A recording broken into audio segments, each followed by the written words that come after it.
Hey, what's up? My name is Kade, and today I'll be reviewing for you the new Gnome FTM stroker from Lovesmith Toys. I'm super excited to share it with you. It has such an interesting shape to it, so let's get right into that review. So this is part 2 of a 3-part series because they were so amazing and sent me 3 of these strokers to review for you. And so today I'll be reviewing just the Gnome. And so for more of an overall review with like the company when it comes to like shipping and just like how the customer service was with the company, check out my first video where I reviewed the Troll stroker.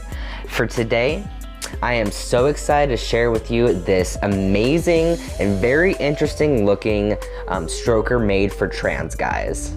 This is a Gnome stroker, and it is supposed to be like a pocket pussy, I guess, that is impersonating a gnome, which is, you know, like a garden gnome. So it's very interesting, and just the way that the outside looked, as well as like the inside texture, I was just so intrigued by it. I was like, I'm gonna give this one a try. Give this video a thumbs up if you can relate to having to remove dog or cat hairs off of your sex toys and, you know, wash them off before they're used because there's so much hair everywhere. So this Gnome stroker, initially, if I just heard of it online, I would have been a lot more hesitant, but the way that the opening looked, I was just like, I wanna rub my dick on that. So for the Gnome stroker, it gives you 3 different experiences in one toy. When I first received this toy, I immediately had my full attention go to the front of it, and seeing how full of texture it was, it just super intrigued me.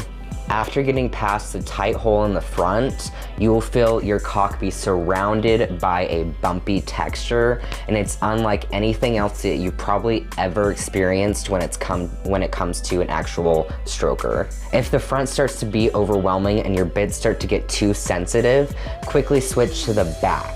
Because as you can see, the back entrance has a very smoothness to it, and on the inside, it is completely smooth as well.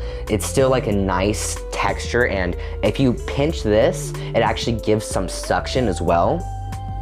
And it's just a nice smooth texture to switch to when like your bits are starting to, you know, be overwhelmed by all the textures that's happening with the entrance of it, as well as the huge amount of bumps that are inside as well. As you flip it around to the back side, it's just a lot easier to have it glide up and down with ease because of how smooth the texture is. All around, it does have a beautiful design, and like I love the little Lovesmith Toys imprint that they have on it, as well as the beautifully poured coloring that it has on it. For this one, I specifically chose a blue and black metallic mix of colors, and I think it turned out super pretty.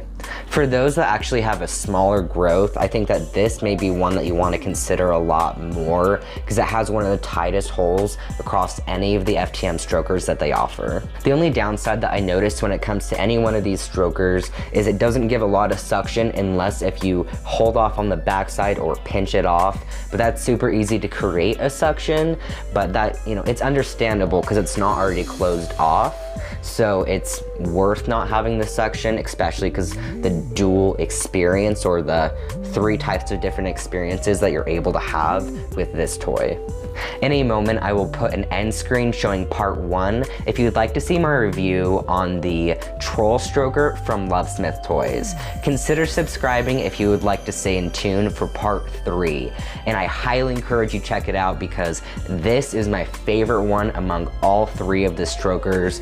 The texture on the outside and like every single part of it is my favorite among the 3. So consider subscribing. I hope you have a great day, and peace.